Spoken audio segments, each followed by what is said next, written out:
Hello guys, তো আজকে আমি 42 ডিগ্রি সেলসিয়াস তাপমাত্রায় আমি ছাদে চলে গেছি এবং একটা এগ অমলেট করেছি।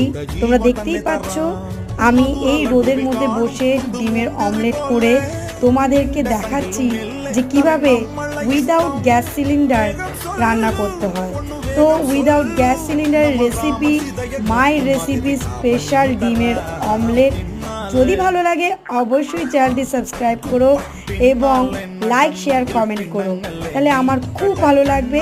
এটা একটা নিউ ট্রেন্ড, তোমাদের কেমন লাগলো আমি জানি না, বাট আমার 1 ঘন্টা লেগে গেল এই প্রসিডিওরটা করতে।